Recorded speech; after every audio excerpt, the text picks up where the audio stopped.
Olá, graça e paz, eu sou Luiz Oliveira e você está no canal Auxílio EBD.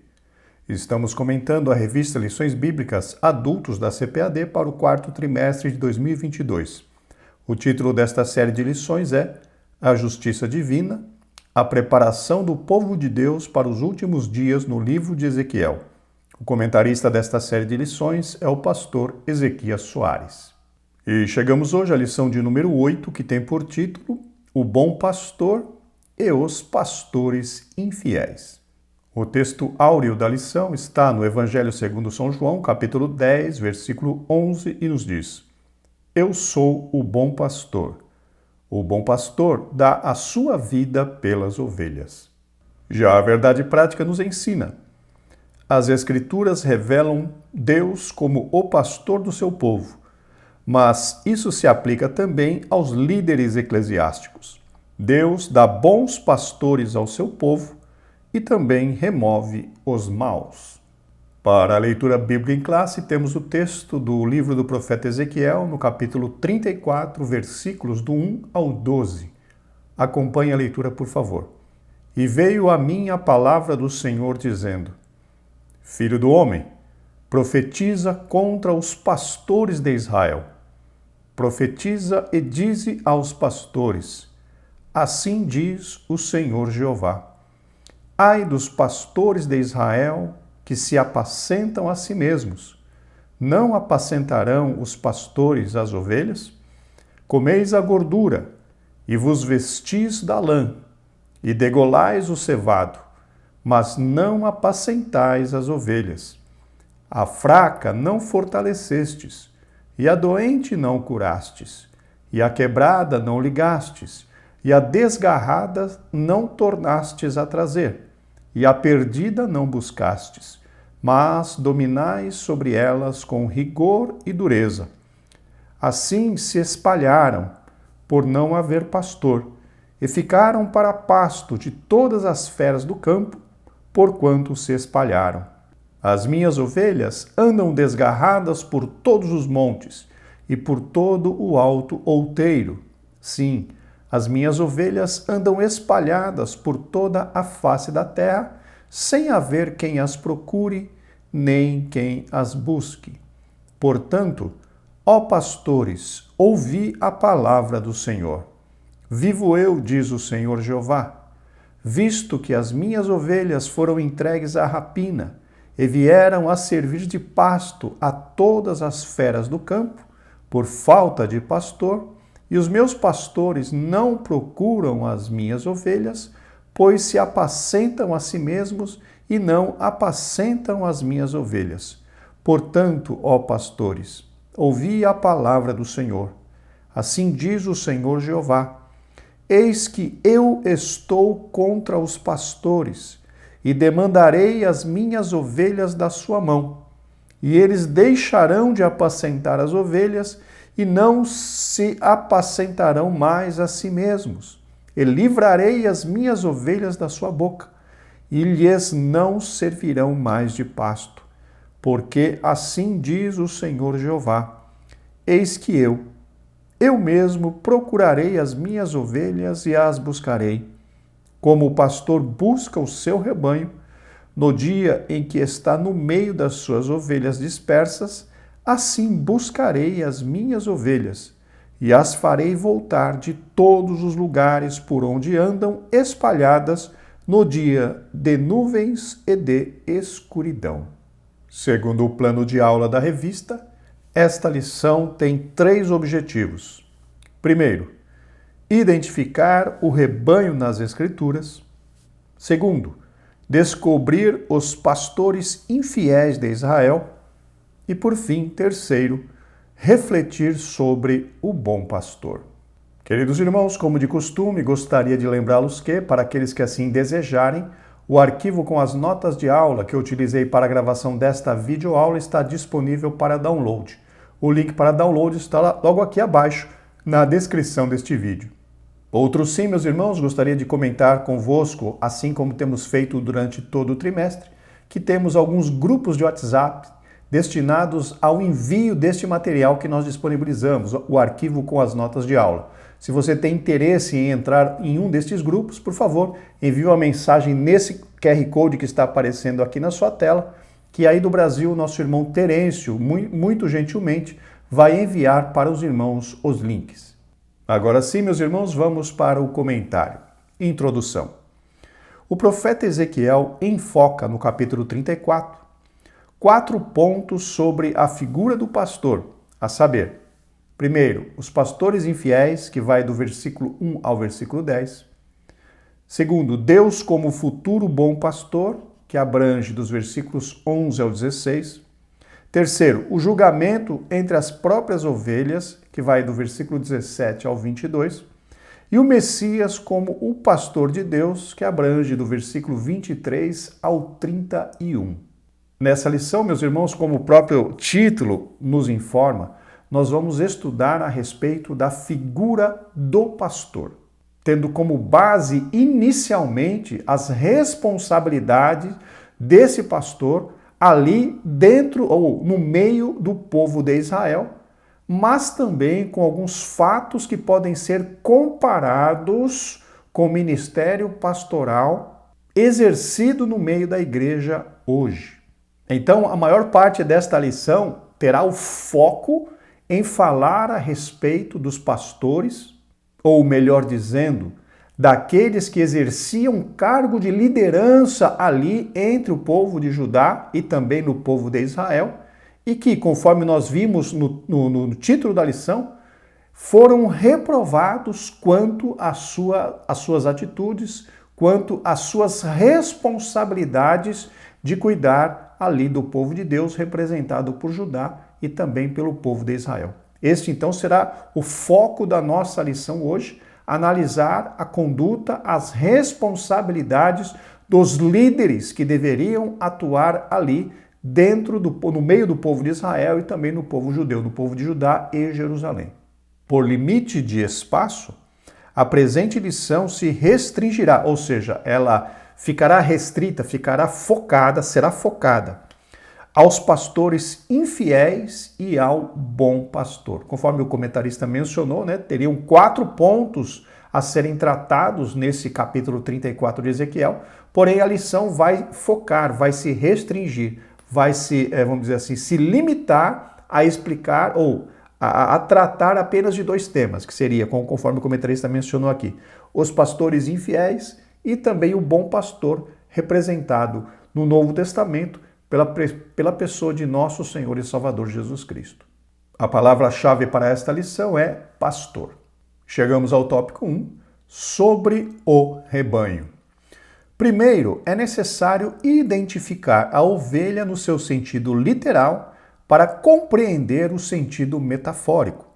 Isso pode explicar a razão da Bíblia nos comparar com ovelhas. O Salmo 23 apresenta um quadro perfeito dessa comparação. Aqui, queridos irmãos, é importante nós fazermos uma breve introdução a esse tema. Por quê? Porque nós trataremos, conforme já mencionamos, a respeito de pastores. Aqui o comentarista fala, cita a questão do sentido metafórico da palavra.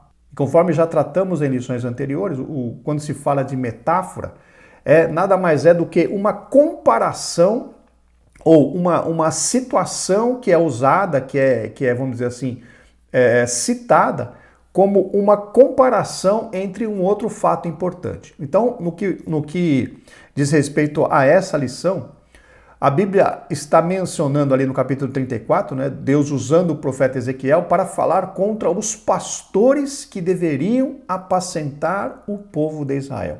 E quando se fala de pastores, nossa mente já faz uma ligação direta com ovelhas, porque pastor, ele cuida de ovelhas.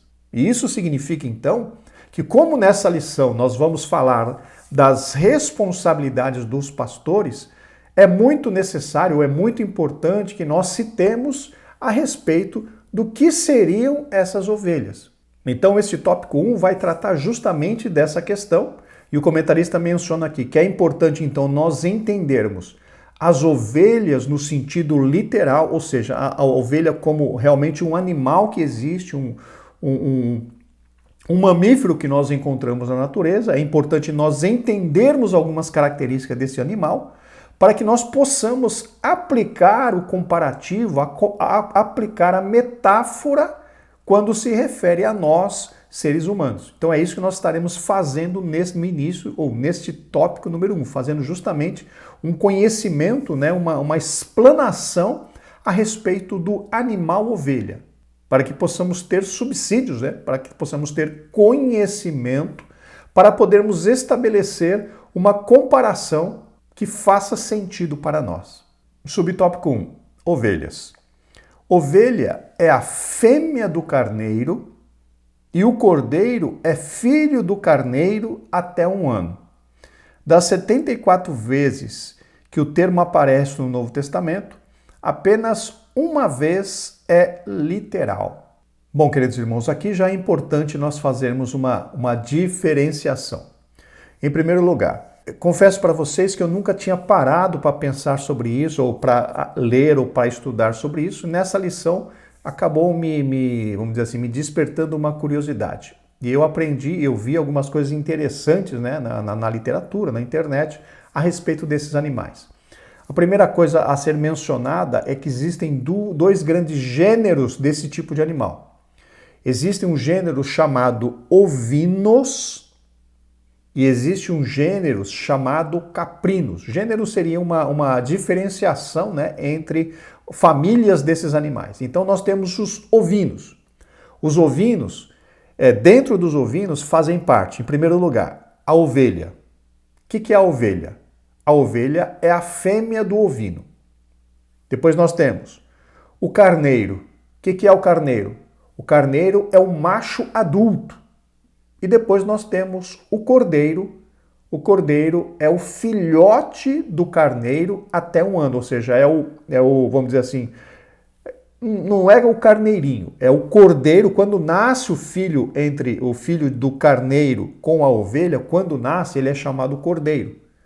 E ele recebe este nome até 1 ano de idade. A partir de 1 ano de idade, esse cordeiro já passa a ser chamado de carneiro. Então, o cordeiro é o filhote do carneiro. Revisando, dentro dos ovinos, nós temos a ovelha, que é a fêmea, nós temos o carneiro, que é o macho adulto, e nós temos o cordeiro, que é o macho de até 1 ano, que seria o filhote macho até 1 ano.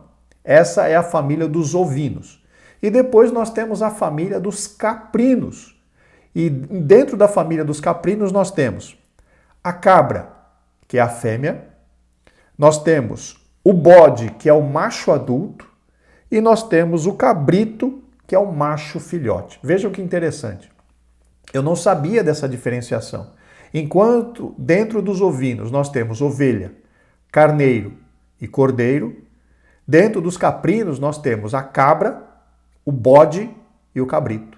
São duas famílias, são dois gêneros, né, diferentes, os caprinos e os ovinos. E a Bíblia menciona lá no livro do Levítico que esses animais, eles eram justamente, podiam ser utilizados, né, para oferecimento de sacrifícios. E de toda essa informação que eu acabei de passar para vocês, o que é importante fixarmos na mente? Justamente, a ovelha é a fêmea ali dos ovinos, e justamente são os rebanhos de ovelhas que servem de referência para nós, ou seja, nós como cristãos da Nova Aliança. E também a Bíblia menciona que o Israel e Judá do Antigo Testamento, eles eram comparados justamente com um rebanho de ovelhas, que conforme nós veremos mais adiante, a ovelha detém, né, ela é dotada de algumas características interessantes e importantes para que nós compreendamos justamente essa comparação entre o animal, né, entre aqueles animais e nós como servos de Deus e mesmo como Israel e Judá ali no Antigo Testamento.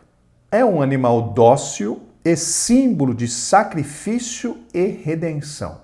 Na realidade, queridos irmãos, eu não sou assim um especialista, né, nessa questão de animais, nessa questão de saber diferenciar, mas todos nós temos no nosso entendimento que justamente a ovelha é um animal bem dócil, é um animal que ele não é violento, ele não é agressivo, pelo contrário, ela é de uma docilidade, né, de uma mansidão muito grande.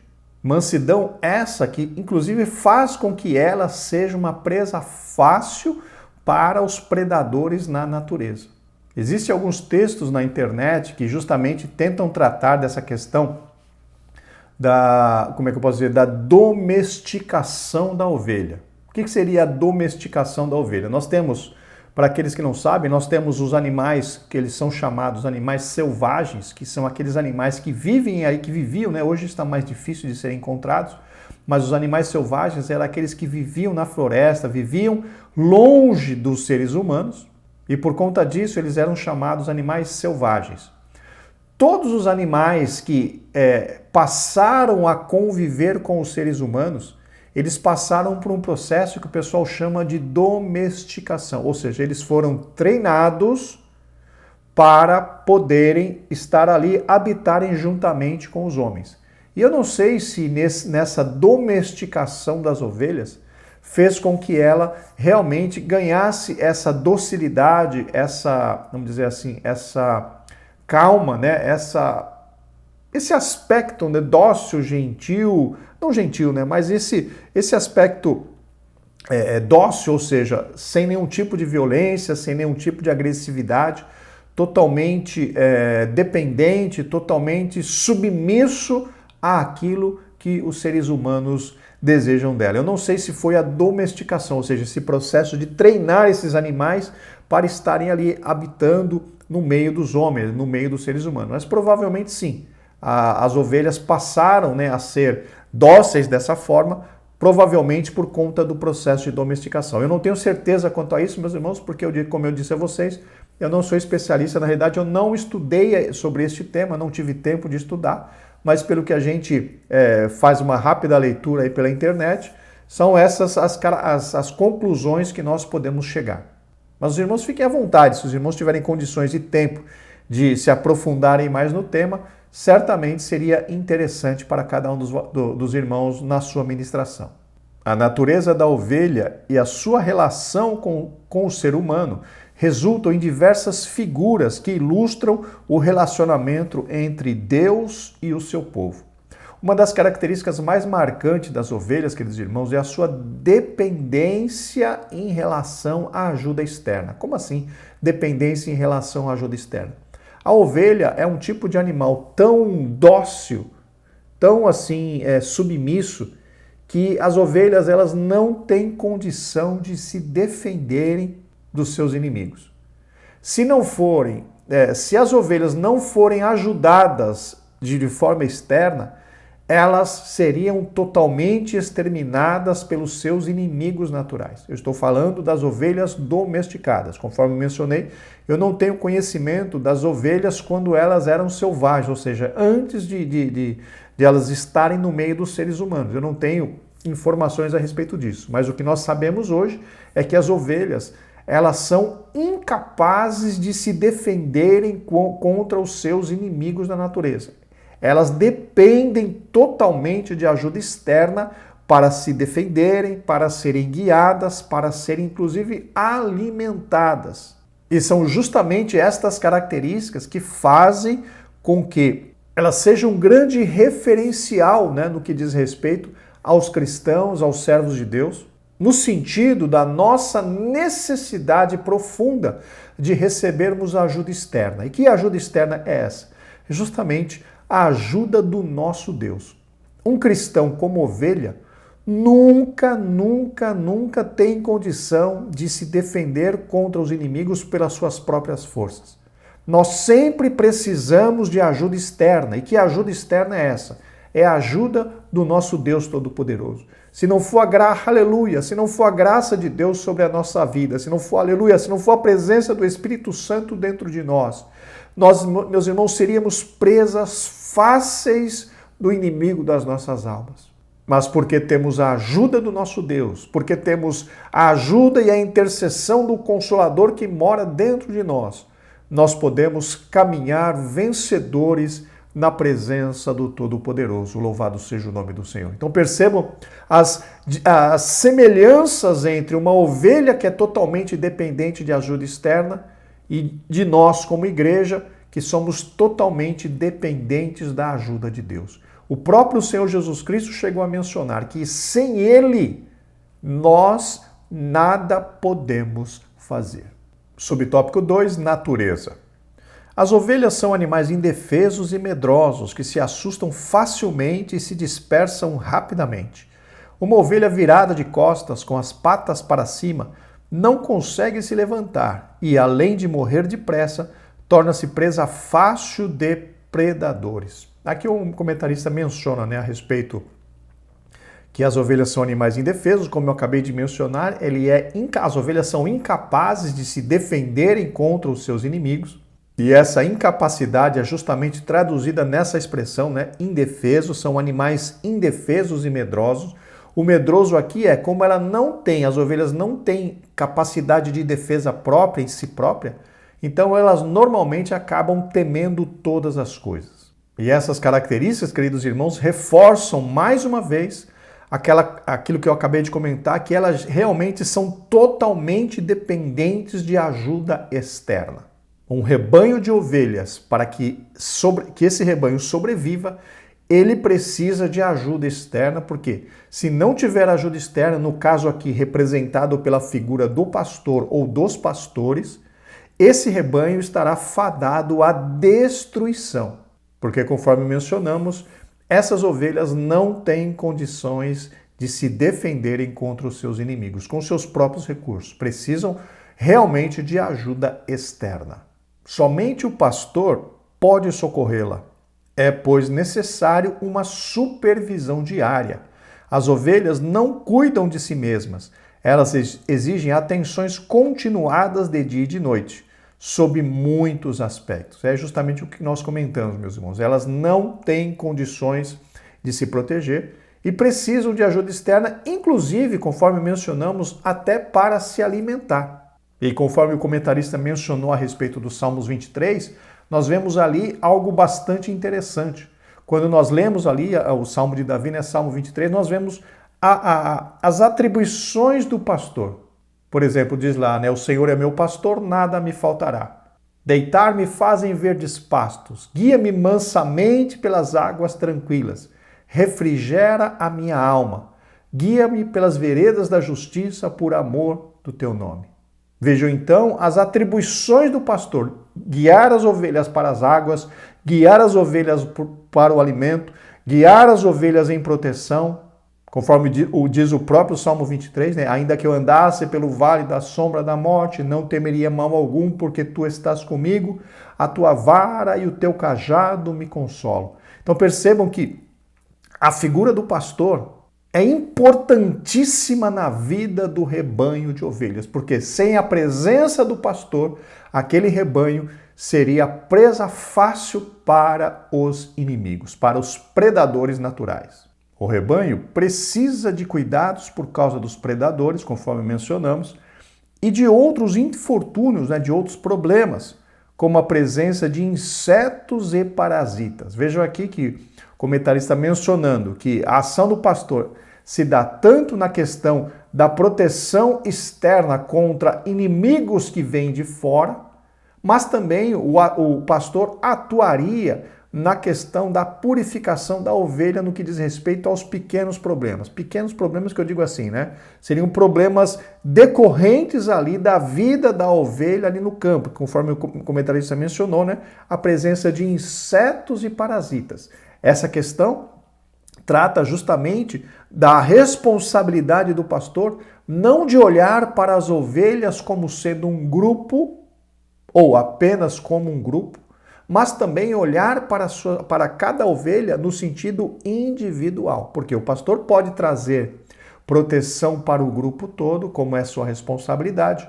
O pastor pode conduzir aquele grupo todo para o alimento, para as águas, para o local tranquilo para eles pastarem, para descansarem, mas não podemos esquecer que além do grupo como um todo, que o pastor tem as responsabilidades de cuidar, existem também as responsabilidades individuais das ovelhas. O pastor tem a responsabilidade de olhar uma por uma para verificar, por exemplo, se essas ovelhas não estão tendo problemas, conforme o comentarista mencionou, com parasitas, com carrapatos, com, sabe, aqueles problemas que podem surgir nas ovelhas por conta ali do seu caminhar ao ar livre, do seu caminhar na natureza. Então percebam essas duas grandes responsabilidades do pastor, que seria cuidar do rebanho como um todo, provendo proteção, provendo alimento, provendo água, provendo um local para descanso,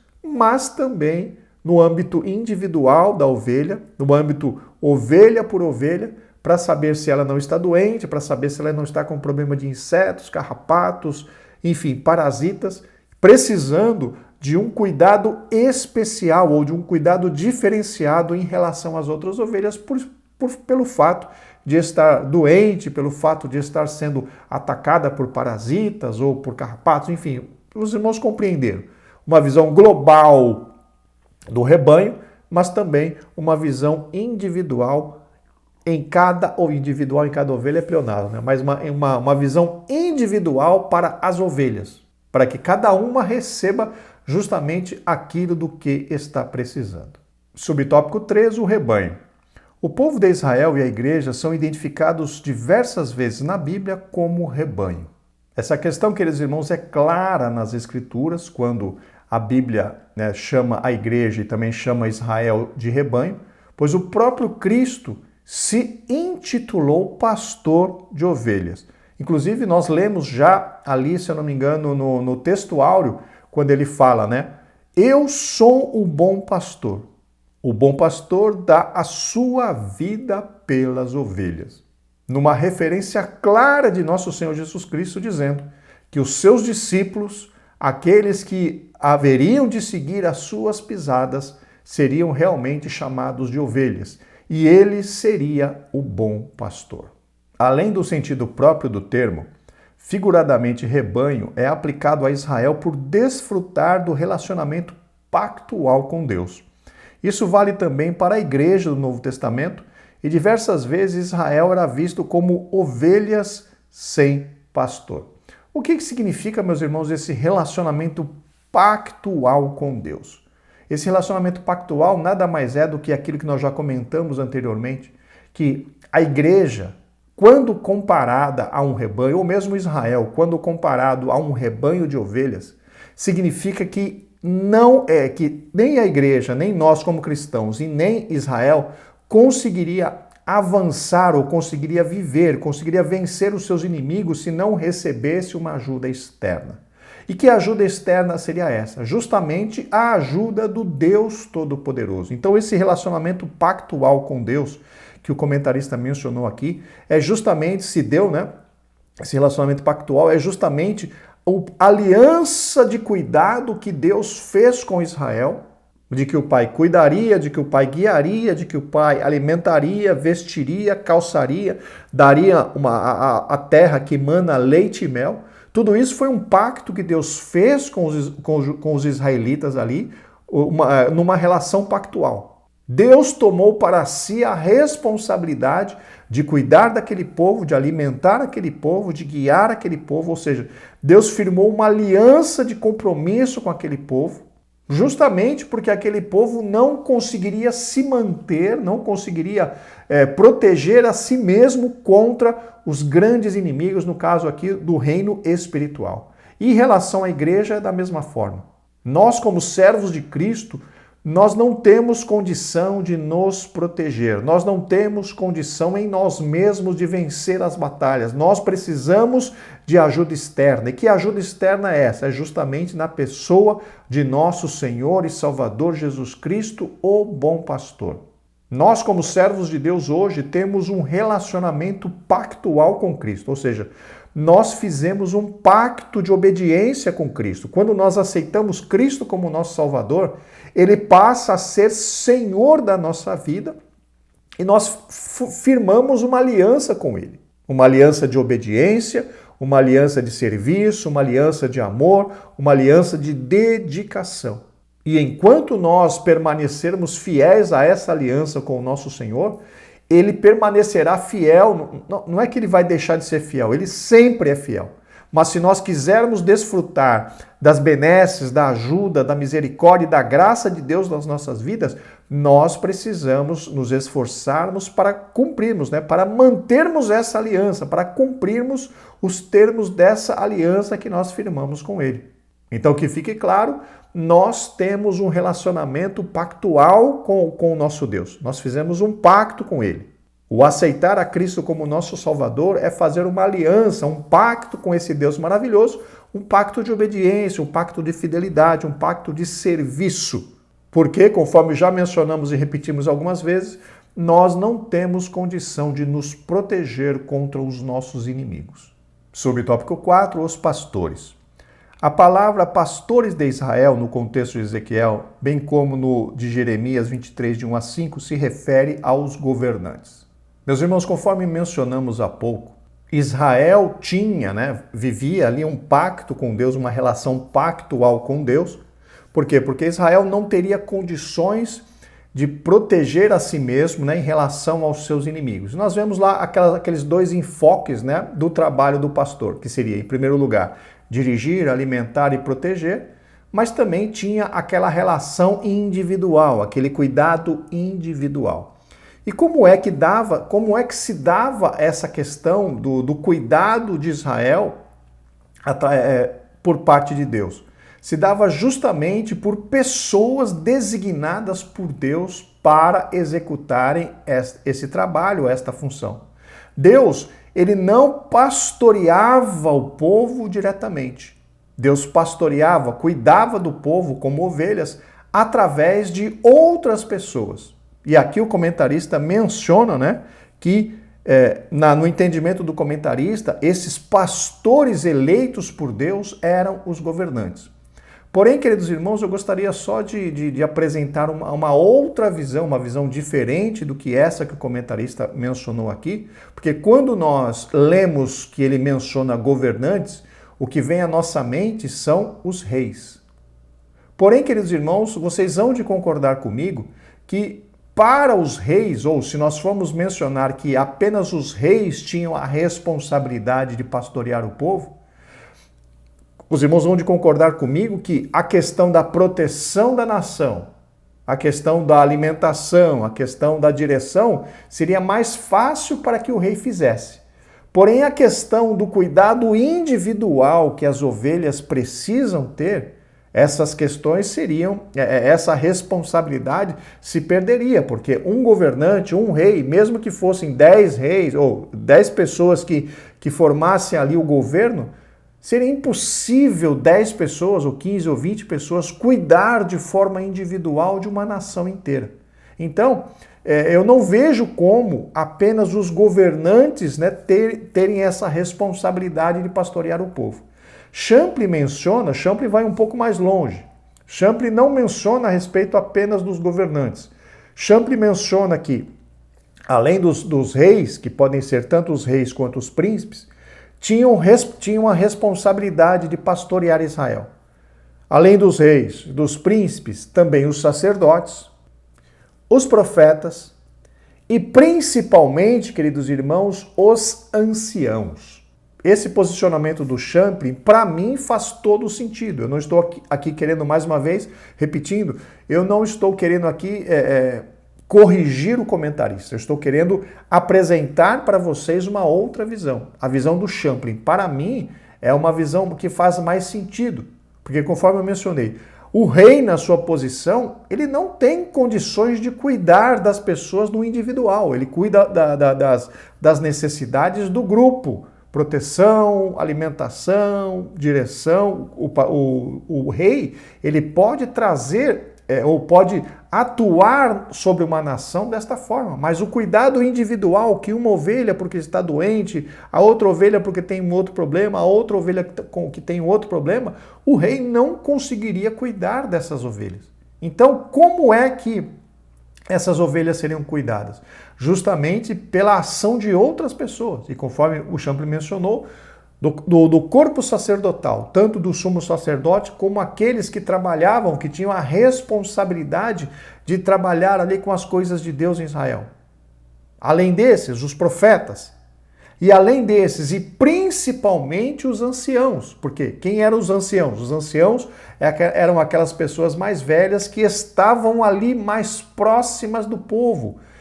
Esses anciãos estavam mais próximos dos problemas, estavam mais próximos do convívio pessoa a pessoa ali dentro de Israel.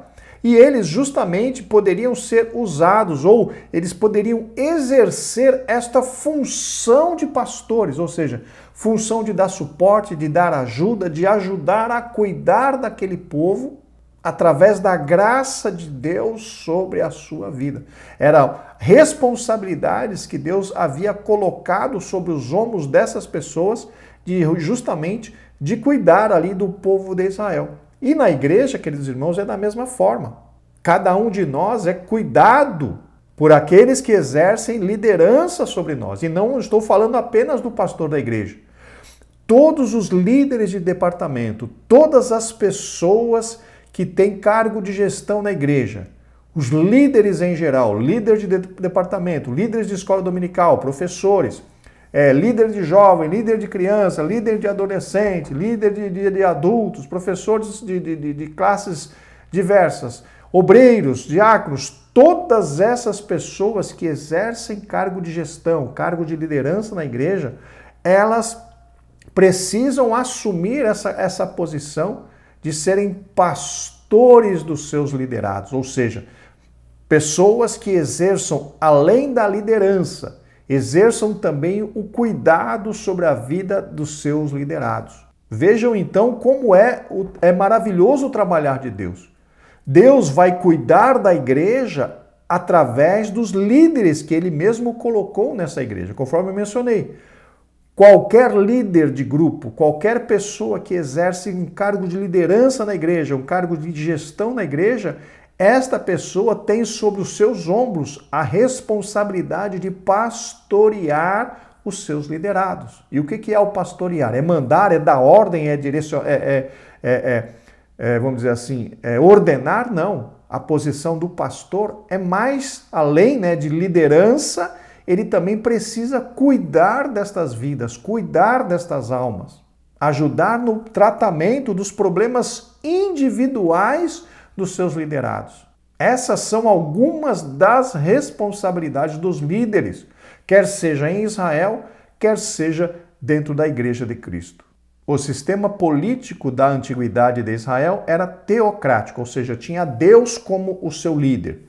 E não era possível separar o civil do religioso, diferente do que acontece nos estados laicos da atualidade. Queridos, estados laicos hoje significam aqueles estados que apresentam uma neutralidade no que diz respeito à religiosidade, sem defender ou se opor a nenhuma religião. Então, o estado laico, ele é um estado neutro no que diz respeito à religião, a tratativa com religião. Ele não defende e não condena nenhum, e não ataca, não persegue nenhuma religião.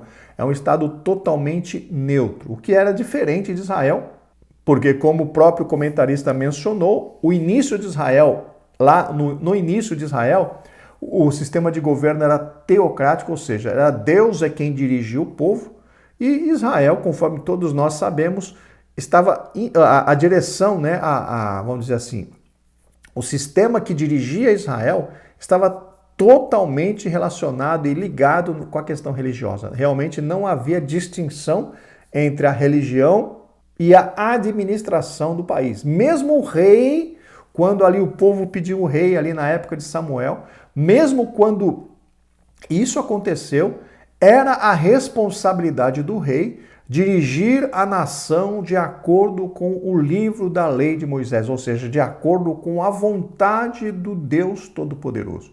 Enfim, meus irmãos, Israel realmente deveria ser totalmente, a direção de Israel deveria ser totalmente ligada ao Deus Todo-Poderoso. É importante entender essa diferença, pois diversas vezes adeptos de grupos religiosos estranhos ao cristianismo bíblico usam essas passagens bíblicas para atacar os nossos líderes. Trata-se de críticas rasteiras com um único objetivo: desqualificar a nossa doutrina e os nossos pastores. Meus irmãos, sinceramente, eu não entendi o que o comentarista quis mencionar aqui. Até procurei ali no livro de apoio, mas não consegui resposta. Não sei o que ele quis dizer. É importante entender essa diferença, né, do Estado laico para o Estado religioso, pois diversas vezes adeptos de grupos religiosos estranhos ao cristianismo bíblico usam essas passagens bíblicas para atacar os nossos líderes. Eu realmente não consegui entender o que o comentarista quis dizer com estas frases. Eu, infelizmente, não consigo comentar a esse respeito, porque realmente eu não consegui entender o que o comentarista quis dizer aqui. Chegamos ao tópico 2, sobre os pastores infiéis. O profeta Ezequiel compara os líderes de Israel a pastores. É aquela discussão, meus irmãos, que nós tivemos há pouco. Os líderes aí não seriam apenas o rei ou os príncipes, seriam todos aqueles que tivessem algum cargo de liderança, algum cargo de alguma responsabilidade sobre alguns grupos, e que o Champlin menciona, né? Tanto os reis quanto os príncipes, aí entra os sacerdotes, né? Toda a classe sacerdotal, toda a classe religiosa, a questão dos profetas e principalmente os anciãos. Essas pessoas tinham, por Deus, haviam recebido de Deus a responsabilidade de cuidar ali do povo em Israel. Pode-se dizer que o tema da presente lição é provavelmente o mais familiar do livro de Ezequiel por causa da linguagem pastoril. Eu quero ser sincero, não que eu tenha sido de alguma forma, em algum momento não tenha sido sincero, mas na minha mente, meus irmãos, antes desta lição, eu sempre tive, quando eu já li, os irmãos já sabem, eu li a Bíblia já várias vezes, e sempre que passava por essas passagens, né, onde o Antigo Testamento ali condena a questão dos pastores inúteis, dos pastores infiéis, sempre eu fiz ligação com a questão espiritual do Novo Testamento. Eu nunca tinha feito, né, parado para pensar a respeito dessas questões, né, sobre as responsabilidades que os líderes tinham no que diz respeito a cuidar do povo, a administrar o povo, no sentido de verificar os problemas, exatamente como faz um pastor em relação a uma ovelha. Eu nunca tinha parado para pensar nisso no âmbito de Israel. O que sempre eu tive na minha mente antes desta lição era, quando eu chegava nesses textos, eu sempre fazia um link, uma ligação direta, né?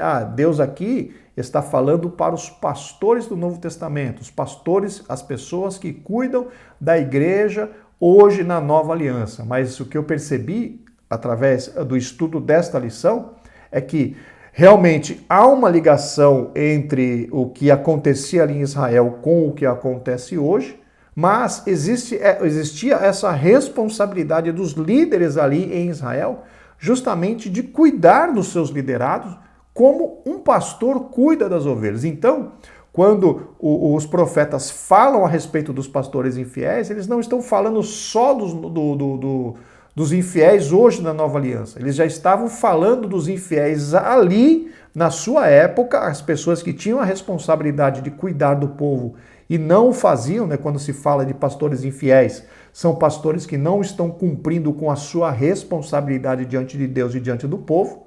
Então, eles já estavam falhando ali, mas certamente tinha uma lição para nós, para os líderes, para os pastores dos nossos dias. Então, essa lição, no meu caso, foi uma lição bastante rica, onde eu aprendi muito justamente sobre essa responsabilidade que os líderes deveriam exercer ali em Israel, em Judá, ali no Antigo Testamento, sobre os seus liderados, e muitas vezes eles falharam. Então percebam que essa responsabilidade de cuidar dos liderados já vem desde ali do Antigo Testamento. Não é coisa nova, não é coisa que começou a vigorar entre nós, igreja. Já era uma responsabilidade ali, já entre o povo de Israel. Subtópico 1, o pastor de ovelhas. A função primordial do pastor é alimentar, guiar e proteger o rebanho, e isso ilustra bem o papel do líder de uma nação. Muitos líderes de Israel fizeram isso com perícia, dedicação e responsabilidade, como Davi. Vejam aqui, meus irmãos, conforme já mencionamos, essas responsabilidades são responsabilidades no geral, no global, vamos dizer assim, em relação ao grupo como um todo. Alimentar, guiar e proteger, realmente o líder da nação, o rei, por exemplo, conseguiria, né, juntamente com aqueles que estavam ao seu redor, trazer esses benefícios para o povo. Porém, o cuidar de ovelha por ovelha para verificar insetos, para verificar parasitas, para verificar piolhos, carrapatos, era humanamente impossível para o rei. Isso significa, meus irmãos, claramente que o rei não conseguiria exercer o seu papel de pastor de forma eficaz se ele não tivesse a ajuda de outras pessoas, ou seja, se outras pessoas também não exercessem os mesmos papéis, o mesmo papel de pastor, né, em relação às pessoas. Então percebam que a responsabilidade de pastorear não estava apenas sobre as costas do líder máximo, o rei da nação, mas, conforme já citamos 2 vezes, em pelo menos mais 5 classes de pessoas, além dos reis, né? Príncipes, sacerdotes, toda a classe sacerdotal e todos aqueles que lidavam ali com o sagrado em Israel, além dos profetas e também principalmente os anciãos. Cada um deles tinha a sua parcela de responsabilidade no cuidado do povo. Mas não podemos negar que o rei, nessa questão global, exercia uma responsabilidade muito importante ali no que diz respeito ao bem-estar da nação. A parábola da ovelha perdida revela esse dever do pastor. Aqui, meus irmãos, como é que um rei vai atrás de uma ovelha perdida? Não há condição, é impossível isso de acontecer. Agora, um ancião já conseguiria. Percebam, então, a divisão de responsabilidade. Enquanto o rei cuidava da nação como um todo, as outras pessoas, os outros líderes, cuidavam da nação até no que diz respeito a um por um, as necessidades individuais ali dos judeus, dos israelitas. Ou seja, completando, né, toda a cadeia de liderança, completando toda a cadeia de cuidado em relação ao povo. Moisés e Davi foram pastores de ovelhas no sentido estrito da palavra, mas os líderes de Israel contemporâneos de Ezequiel se desviaram das suas funções. Realmente, Moisés foi pastor ali das ovelhas do seu sogro e Davi pastoreou as ovelhas do seu pai. Então, realmente, os dois tiveram experiências com o pastoreado de um pequeno grupo de ovelhas. E nesse pastoreado eles aprenderam, né, a respeito do cuidado individual, né, cuidar de cada ovelha nas suas necessidades, que foi um grande aprendizado. E aqui o comentarista segue dizendo: mas os líderes de Israel, contemporâneos de Ezequiel, se desviaram de suas funções. Ou seja, aqui, meus irmãos, não era só o rei que estava sendo cobrado por Deus. Todos esses líderes que deveriam exercer a sua responsabilidade de cuidar do povo, de liderar o povo, de pastorear o povo, estavam em falhas, estavam em falta com Deus, porque eles não estavam exercendo as suas responsabilidades. Subtópico 2. O que os governantes faziam? Cuidavam de si mesmos. Ai dos pastores de Israel que se apacentam a si mesmos. Essa era uma denúncia contra as autoridades civis e religiosas de Jerusalém, que empregavam todo o seu esforço em benefício próprio, deixando de lado a função pela qual foram constituídos: proteger o povo e prover as condições para o bem-estar espiritual e econômico dos seus cidadãos. Aqui, meus irmãos, o comentarista já, vamos dizer assim, ele já aumenta, ou ele já não considera mais apenas o rei, né, como tendo a responsabilidade de pastor, mas ele já inclui aqui as autoridades civis e religiosas de Jerusalém. Quem eram as autoridades civis e religiosas? Justamente sacerdotes, toda a classe sacerdotal, os príncipes, a questão dos profetas e também a questão dos anciãos. Então aqui, já, né, nesse ponto da lição, o comentarista já inclui essas outras pessoas, né, nessa questão da responsabilidade de cuidar do povo, na responsabilidade de pastorear ali o povo de Israel. E por que eles falhavam? E aqui ele faz a pergunta, né? O que esses governantes, o que esses líderes faziam? Onde é que eles estavam errando? O que o texto bíblico diz?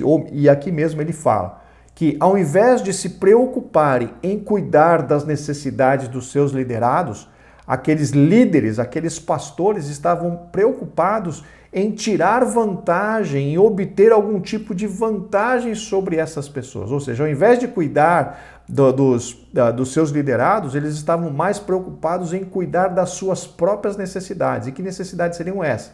De enriquecer, de ter de conseguir benefícios, vantagens sobre o povo, ou seja, tirar aquilo que o povo tinha para proveito próprio. É isso que nós lemos lá na leitura bíblica em classe, né? Quando o Senhor fala, né? Vocês tiram a lã, vocês comem, né? Os cabritos, vocês comem o cevado, ou seja, todos os benefícios que aqueles líderes poderiam tirar do povo, eles tiravam.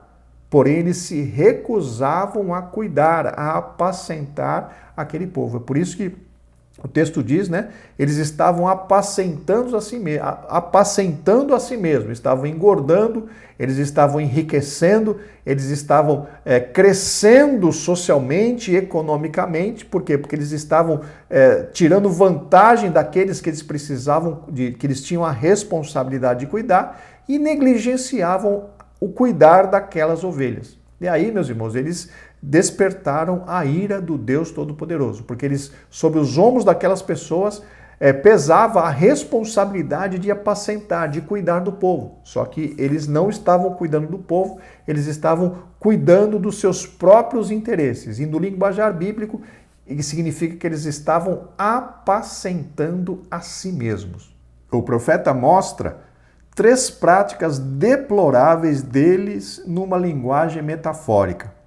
Lá, comeis a gordura, vos vestis da lã e degolais o cevado, mas não apacentais as ovelhas, para designar exploração e abuso de sua autoridade. Vejam então, queridos irmãos, que os líderes, eles estavam explorando os seus liderados. E essa exploração nós podemos entender que era uma exploração econômica. Quando aqui diz aqui, né, comeis a gordura e vos vestis da lã, de onde que vinha essa gordura? Justamente das ovelhas. De onde vinha esta lã? Justamente das ovelhas. Ou seja, a liderança estava explorando economicamente os seus liderados, estava tirando, né, obtendo vantagens financeiras sobre os seus liderados, e eles estavam se recusando a apacentá-los, a cuidar deles. Como disse aqui o comentarista, né? Eles estavam fazendo exploração e também abuso de autoridade. O que é o abuso de autoridade? É obrigar os seus liderados a fazer aquilo que o líder deseja, mesmo que seja uma ordem injusta. Então percebam o grave pecado daqueles líderes. Eles estavam explorando os seus liderados, desfrutando, né, vamos dizer assim, da questão financeira, desfrutando dos bens dos seus liderados, porém eles se recusavam a cuidar deles, a apacentar esses liderados, a prover tudo aquilo que Deus havia determinado no que diz respeito à proteção, a cuidado, a direção, enfim, tudo aquilo que um pastor tem como responsabilidade prover para as suas ovelhas. Eles não cuidavam do povo nem se esforçavam para suprir suas necessidades, antes cuidavam de si mesmos, exatamente como mencionamos. Ao invés de cuidar do povo, eles obtinham vantagens financeiras sobre o povo, só que não cuidava desse povo, ou seja, eles estavam negligenciando a sua responsabilidade diante de Deus. Subtópico 3, o que os governantes não faziam? Não cuidavam das ovelhas. As ovelhas fracas, doentes, quebradas, desgarradas e perdidas precisam de cuidados especiais, mas a realidade era diferente. A fraca não fortalecestes, e a doente não curastes, e a quebrada não ligastes, e a desgarrada não tornastes a trazer. e a perdida não buscastes, mas dominais sobre elas com rigor e dureza. Essa linguagem metafórica revela o estado de miséria da população de Jerusalém. Percebam então, meus irmãos, as responsabilidades daqueles que exercem cargo de liderança sobre o povo de Deus. Aqui, o comentarista, né, esse texto fala das responsabilidades dos pastores lá em Israel, mas isso pode ser claramente transportado para os nossos dias hoje. Vejam as responsabilidades dos líderes. E não estou mencionando dirigente de igreja, pastor de igreja.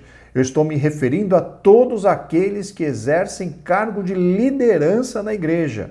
Conforme já mencionamos, líderes de departamentos, professores, enfim, ou mesmo pessoas que fazem parte do ministério. Vejam as responsabilidades. A fraca não fortalecesse.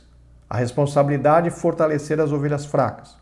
A doente não curastes, ou seja, se preocupar com a saúde espiritual dos seus liderados. A quebrada não ligaste, as pessoas que sofreram grandes decepções precisam ser amparadas pelos líderes. A desgarrada não tornastes a trazer, aquele que por algum motivo se entristece, para de vir à igreja, precisa ser buscado pelos líderes. E a perdida não buscastes também, a perdida é aquela que muitas vezes é enganada por algum motivo e acaba se perdendo e se afastando da igreja.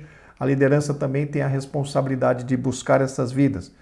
Mas dominais sobre elas com rigor e dureza. Vejam aqui então que a responsabilidade dos líderes para com os seus liderados está listada aqui, mas não se resume, ou seja, não está só nessas questões. Mas aqui temos exemplos claros das responsabilidades dos líderes, queridos irmãos. Então fiquemos bastante atentos a essas responsabilidades, porque quem negligenciar essas questões, com certeza vai ser cobrado pelo Deus Todo-Poderoso, como aqueles líderes foram cobrados ali pelo profeta Ezequiel. Essa situação nos leva a uma reflexão sobre a atual conjuntura do nosso país, que não é boa. Devemos orar pela nossa nação e seus governantes. Realmente, meus irmãos, estamos vivendo em tempos difíceis aí no Brasil, né? Porque estamos aqui fora agora, mas aí no Brasil os irmãos a nação inteira tem vivido tempos difíceis, né? Está se aproximando aí, tem uma grande possibilidade de uma mudança política grande acontecer, e essa mudança política pode refletir aí em grandes perseguições, em grandes mudanças estruturais no Brasil, e por isso que continuamos orando, a nação brasileira está orando para que Deus venha a ter misericórdia. Precisamos intensificar as orações, porque se continuar neste mesmo caminho, certamente tempos difíceis virão sobre o Brasil.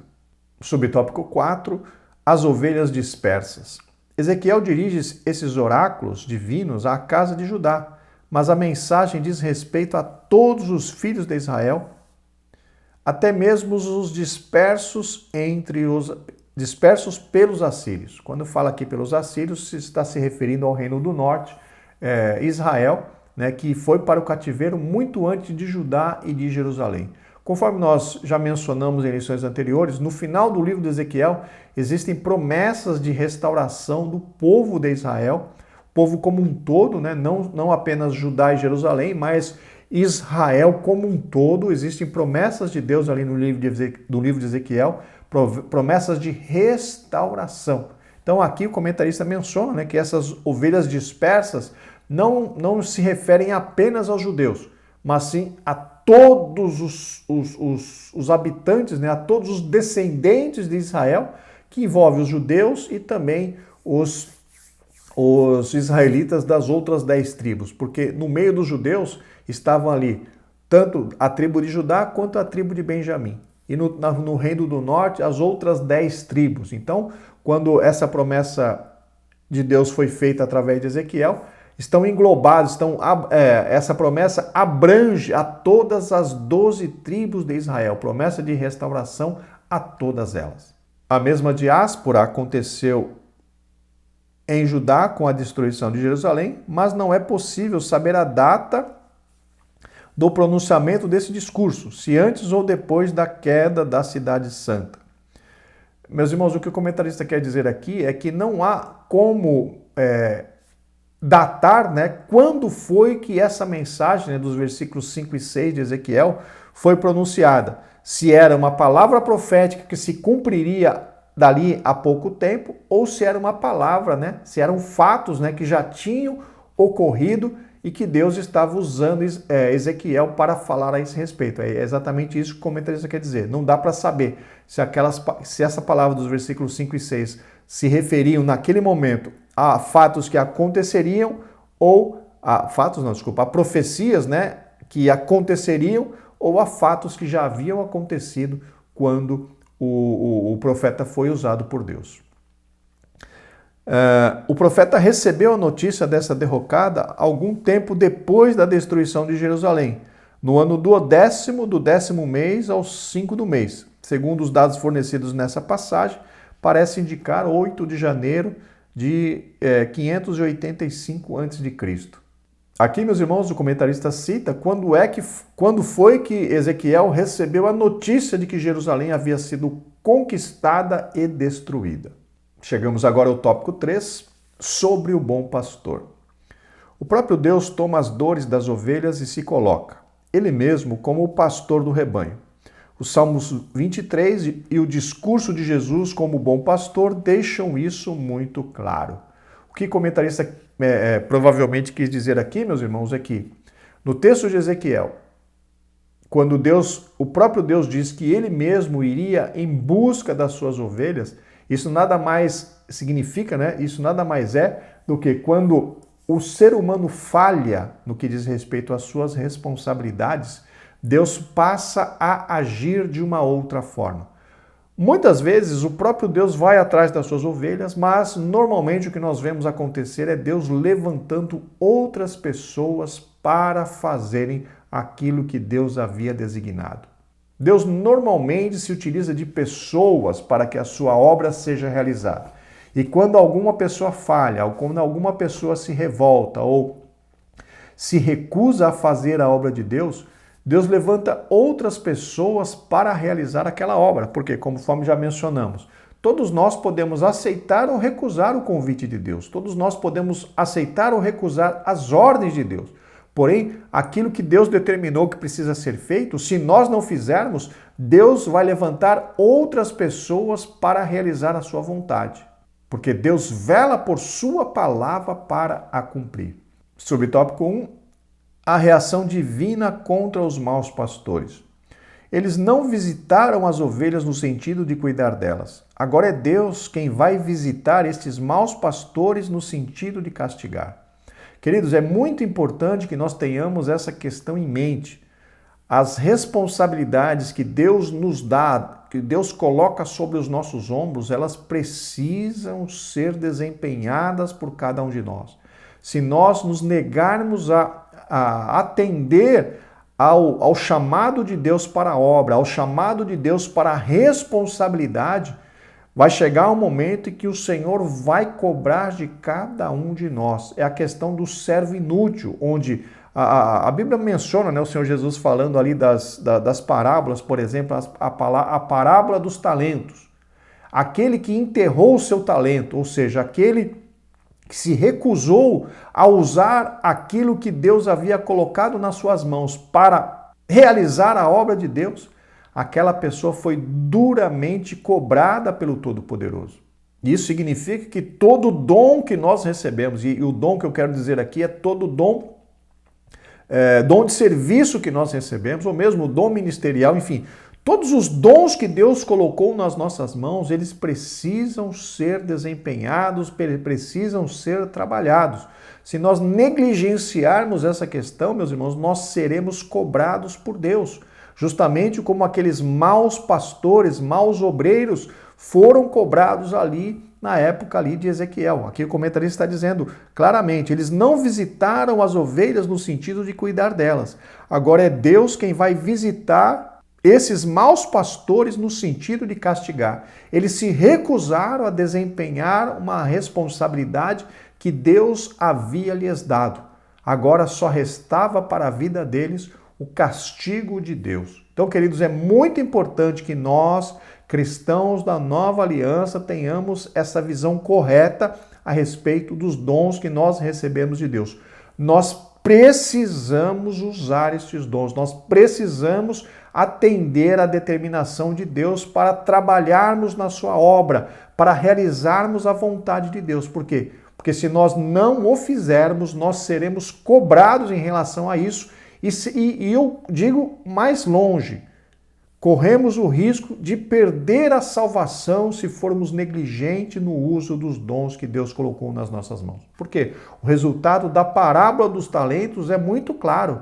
Lançai o servo inútil nas trevas exteriores, onde há pranto e ranger de dentes. Ou seja, aquele que negou trabalhar, aquele que negou usar os talentos que Deus havia lhe dado, aquela pessoa foi impedida de receber a recompensa e, vamos dizer assim, no entendimento da parábola, aquela pessoa não foi salva. Queridos, tenhamos isso muito claro nas nossas mentes. Você recebeu um talento da parte de Deus, trabalhe com esse talento, faça a obra de Deus, porque se não fizer, se nós não fizermos a obra de Deus, nós seremos cobrados pelo Deus Todo-Poderoso. Deus promete buscar as ovelhas dispersas em toda a parte do mundo, uma referência ao retorno da segunda diáspora. Ele promete ainda libertar o seu povo das mãos deles. E vos darei pastores segundo o meu coração, que vos apacentem com ciência e com inteligência. Meus irmãos, o termo diáspora significa a dispersão, o espalhamento dos judeus por outras nações do mundo. E quando o comentarista menciona aqui segunda diáspora, é justamente quando o povo de Judá sai de Jerusalém e é levado para a Babilônia, e eles não ficam apenas na Babilônia, eles acabam sendo espalhados por todas as nações do mundo. E o cumprimento dessa questão, dessa promessa, justamente se deu em 1948, quando o Estado de Israel foi reconhecido ali na Palestina. Israel recebeu o direito de formar novamente uma nação soberana e essa soberania, ou seja, essa liberdade foi reconhecida por todas as nações. Então, essa promessa de Deus aqui de Ezequiel, que nós vimos aqui em Ezequiel, se cumpriu através da ação de Deus em 1948, quando o Estado de Israel foi novamente reconhecido, como uma nação soberana aqui na nossa terra. Essa promessa não se refere ao Messias, mas pode se aplicar aos atuais pastores de igrejas. O profeta está dizendo que Javé vai dar ao povo líderes e governantes segundo os ideais de Davi. A promessa era para um futuro distante. Na realidade, meus irmãos, nós ainda estamos aguardando essa promessa de Deus se cumprir, porque nós estamos vendo uma crise sem precedentes no ministério. Pessoas completamente despreparadas estão assumindo cargos ministeriais. Infelizmente, não vamos versar sobre este tema, mas nós ainda estamos aguardando essa questão dos líderes segundo os ideais de Davi, ou seja, os líderes voltados para cuidar do povo, para trabalhar para o bem-estar do povo e não para o seu próprio bem-estar. Ainda estamos aguardando líderes justamente com esse caráter, com essas características. Não estou aqui de forma nenhuma generalizando.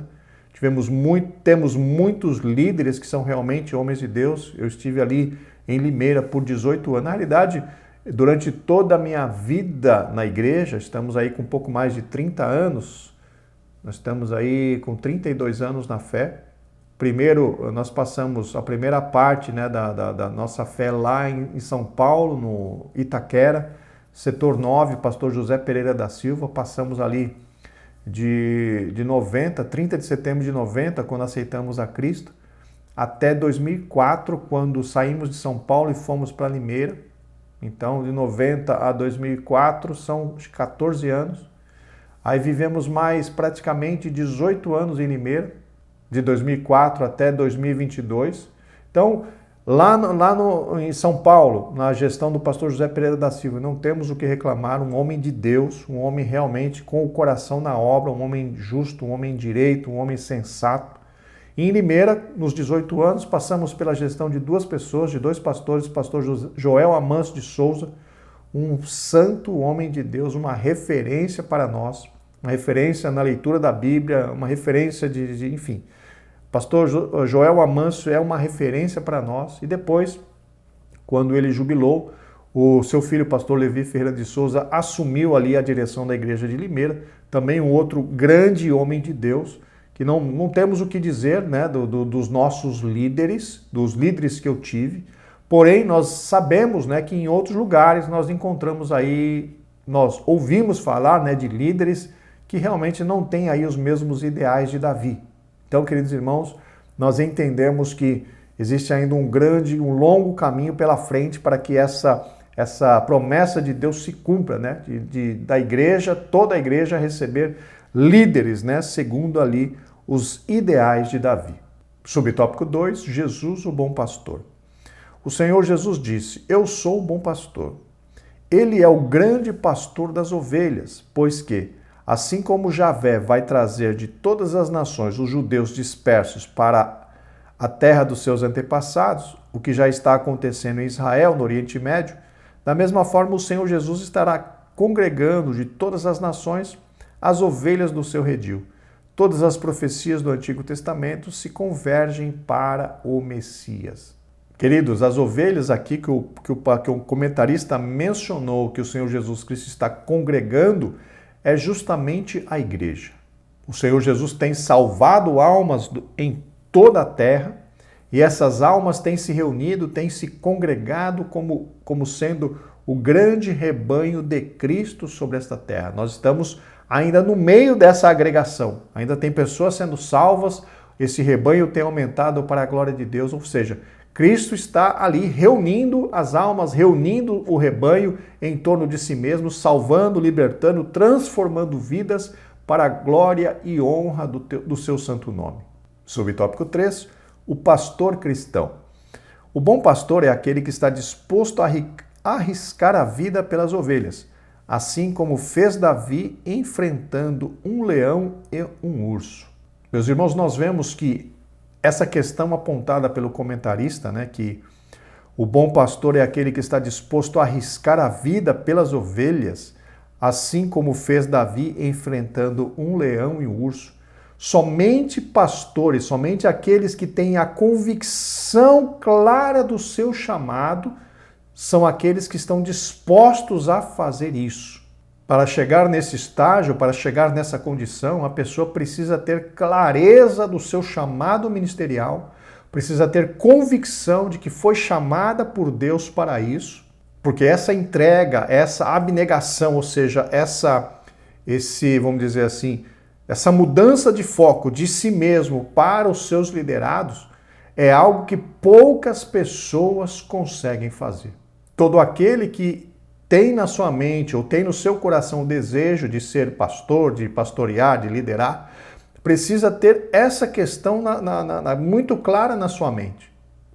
O bom pastor é aquele que dá a vida pelas suas ovelhas. Mas a pessoa pode dizer, mas Cristo estava falando de si mesmo. Mas, meus irmãos, Cristo foi o exemplo a ser seguido. Se ele, como bom pastor, estava dando a vida pelas suas ovelhas, requer, então, a atitude de Cristo nos, abre aspas, nos obriga ou nos constrange a assumirmos o mesmo posicionamento. Todos os líderes precisam estar dispostos a entregar a sua vida em prol dos seus liderados, das suas ovelhas, assim como Cristo fez. É um preço muito alto a ser pago? É um requisito bíblico. É a Bíblia quem está dizendo sobre essa responsabilidade. Então, queridos irmãos, que nós tenhamos muito claro esses requisitos na nossa mente e no nosso coração, principalmente para aqueles que desejam ser líderes, que desejam apacentar pessoas, liderar pessoas, precisam ter isso muito claro na sua vida, na sua mente e no seu coração. Jesus disse: o bom pastor dá a sua vida pelas ovelhas. Ele simplesmente não arrisca a vida, mas a entrega de acordo com a vontade do Pai. Ou seja, aqui, meus irmãos, o comentarista ainda deixa um pouco mais claro a questão da entrega da vida. O que é a entrega da vida? é justamente uma dedicação irrestrita ao cumprimento do mandado, do ministério, das responsabilidades que Deus depositou no ombro daquele que está liderando vidas, sobre aquele que está liderando igrejas, conjuntos, departamentos na igreja. Mas que fique claro, queridos irmãos, existem pessoas que confundem essa questão do chamado. Nós precisamos ter as nossas, vamos dizer assim, a nossa linha de responsabilidade, a linha de prioridades. Qual que é a nossa primeira prioridade? Nosso relacionamento com Deus. Qual é a nossa segunda prioridade? Nosso relacionamento com o nosso cônjuge. Terceira responsabilidade, o nosso relacionamento com os nossos filhos. Quarta responsabilidade, o que vem depois. Então, a nossa responsabilidade no que diz respeito ao ministério, ela não pode estar acima da nossa responsabilidade com Deus, não pode estar acima da nossa responsabilidade com o nosso cônjuge, não pode estar acima da nossa responsabilidade com os nossos filhos, tem que estar abaixo de tudo isso. E uma vez que nós respeitemos essa questão de prioridades, nós temos tudo para avançarmos, tudo para nos darmos bem no ministério, porque estamos entendendo a questão da prioridade. Porque tem muitas pessoas que acabam se confundindo e tudo para ele é igreja, tudo para ele é igreja, tudo para ele é o ministério. Se esquece muitas vezes até de Deus, se esquece principalmente da esposa e dos filhos. Queridos, quando nós somos reprovados, quando nós falhamos no cuidado do nosso cônjuge e dos nossos filhos, nós não temos condições de liderar igrejas. Paulo foi muito claro quando ele disse: se alguém deseja o episcopado, excelente obra deseja, porém, é necessário que o bispo governe bem a sua casa, ou seja, a casa vem em primeiro lugar do que a família, do que a igreja. A casa, a família, a esposa e os filhos vêm em primeiro lugar do que a igreja. Nossa responsabilidade primária é cuidar da nossa família. E uma vez que cuidamos bem da nossa família, aí nós temos condições de cuidar bem da igreja. Porque o próprio Paulo diz: se alguém não cuida da sua casa e dos seus, como é que cuidará da igreja de Deus? Então, essa é uma distinção que precisamos ter muito clara nas nossas mentes, na nossa vida. Deseja o episcopado, glória a Deus, mas precisa entender que a dedicação precisa ser bastante grande, não nos esquecendo que, em primeiro lugar, temos que cuidar da nossa esposa, do nosso cônjuge, do nosso filho, da nossa família, e a igreja vem depois disso, mas a dedicação precisa ser neste mesmo nível. Se precisar dar a vida pela esposa, pelo cônjuge, glória a Deus. Se precisar dar a vida pelos filhos, glória a Deus. Mas se precisar dar a vida também pelas ovelhas, glória a Deus. É a mesma dedicação na classe de prioridades. Primeira prioridade é Deus, segunda prioridade o cônjuge, terceira prioridade os nossos filhos, a nossa família, e quarta prioridade pode ser trabalho ou igreja. No meu caso, eu coloco o trabalho, né? Porque se eu não tiver, vamos dizer assim, recurso financeiro, eu não consigo cuidar da minha família, não consigo cuidar da minha esposa. Hoje os meus filhos estão grandes, estão lá no Brasil, mas se eu não tiver salário, se eu não tiver o emprego, eu não consigo cuidar da minha família. Então, numa situação como essa, hoje o emprego vem em primeiro lugar do que em relação à igreja. Até porque eu não tenho cargo de liderança hoje, nós só trabalhamos na escola dominical. Mas que isso fique bastante claro para os irmãos, este nível de responsabilidade, este nível de prioridades. O Senhor Jesus concedeu pastores à igreja para o aperfeiçoamento dos crentes e a edificação do corpo de Cristo. Na realidade, meus irmãos, os 5 dons ministeriais trabalham em conjunto justamente para buscar, para ajudar na edificação da igreja de Cristo. E eles trabalham em conjuntos e um desses dons ministeriais, entre eles, está o dom ministerial de pastor, que é justamente apacentar as vidas, apacentar a igreja. Ainda que alguém considere alguns pastores faltosos, isso na sua maneira de entender as coisas, o melhor é seguir os ensinos de Jesus. Observai, pois, e praticai tudo o que vos disserem. mas não procedais em conformidade com as suas obras. Aqui, meus irmãos, são pastores que, infelizmente, acabam causando escândalos, né? Acabam causando escândalos na igreja, como o comentarista mencionou aqui, né? Que alguém considere alguns pastores faltosos, isso na sua maneira de entender. O melhor é seguir os ensinos de Jesus, observar o que ele fala, mas não praticar o que ele pratica. E isso é uma coisa muito difícil para muitas pessoas. Quando o pastor ele não apresenta sua vida como referência para os seus liderados, é muito complicado acreditar no que ele fala, é muito complicado aceitar as suas mensagens, aceitar as suas pregações. Mas o comentarista menciona aqui, né, observai, pois, e praticai tudo o que vos disserem, ou seja, aceitem a mensagem deles, mas não hajam de acordo com o que eles fazem. Eu tenho uma postura diferente, meus irmãos, mas os irmãos fiquem à vontade em analisar essa questão como os irmãos acharem melhor. Deus sabe cuidar dos seus servos, é dever nosso orar por eles. A Bíblia nos exorta a orarmos por todas as pessoas, inclusive os nossos líderes, inclusive os nossos inimigos, inclusive os dirigentes da nossa nação, enfim. Nós temos uma responsabilidade de orar por todos. Queridos, estamos chegando ao final de mais uma lição. Vamos então para a conclusão.